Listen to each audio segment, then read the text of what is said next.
Dragi sudionici i organizatori prvog virtualnog Heroic Policy Meetupa na temu Herojski protiv raka, čestitam vam na uspješnoj organizaciji današnjeg događanja koji će, vjerujem, dati dodatni zamah prevenciji i ranom otkrivanju zloćudnih bolesti. To je najbolji način očuvanja našeg zdravlja. Mislim da je izuzetno važno razumjeti utjecaj tjelesne aktivnosti na zdravlje i promicati fizičku aktivnost i tijekom liječenja od raka.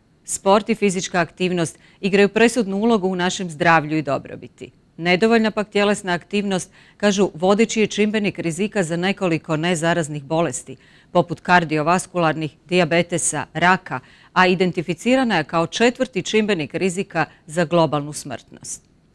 Prema posljednjoj studiji koju je objavilo Međunarodno udruženje za sport i kulturu, pokazano je da države članice Europske unije troše 80,4 milijarde eura svake godine na liječenje bolesti uzrokovanih nedostatkom tjelovježbe. Ti će se troškovi povećati na još više razine u budućnosti ako Evropljani ne budu više vježbali. Tjelesna aktivnost tijelu pruža otpornost, štiteći od potencijalnih posljedica, stresnih događaja i sprečavajući mnoge kronične i stresne poremećaje i bolesti.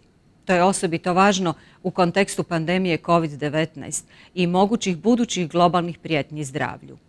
U listopadu sam u Slavonskom Brodu organizirala prvu u nizu konferencija Fight and Win, koje tijekom svog mandata u Europskom parlamentu planiram organizirati diljem Hrvatske. Nastojat ćemo okupiti medicinske stručnjake i udruge koji djeluju u području borbe protiv raka te pojedince iz političkog života koji sudjeluju u oblikovanju politika. Naš je cilj jasan. Želimo detektirati izazove i poduzeti korake za njihovo rješavanje, ali jednako tako i aktivno promovirati svijest o raku, potičući prevenciju i odgovoran pristup vlastitom zdravlju. Aktivna sam članica MEG grupe The Maps Against Cancer, skupine zastupnika Europskog parlamenta koja je osnovana 2005. godine i koja radi na poboljšanju kontrole i prevencije raka u Europi, vjerujući da europska suradnja dodaje vrijednost aktivnostima država članica. Europska pučka stranka promiče borbu protiv raka na razini Europske unije svojom kampanjom EU Can Beat Cancer. Na razini Europske unije rak je prepoznat kao jedan od gorućih zdravstvenih problema. On je jedan od glavnih prioriteta Europske komisije na području zdravstva. Javno savjetovanje o strategiji Europe's Beating Cancer završeno je u svibnju ove godine, te početkom sljedeće godine očekujemo prezentaciju strategije i akcijskog plana za borbu protiv raka.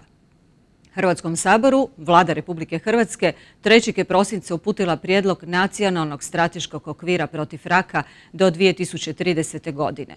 Njome se želi unaprijediti sveobuhvatno praćenje, prevencija i liječenje malignih bolesti.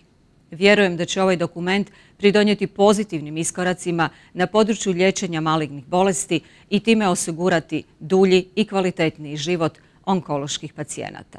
Pozivam vas, nastavite i dalje promicati svijest o raku ovim hvalevrijednim projektom, jer vi ste pravi heroji.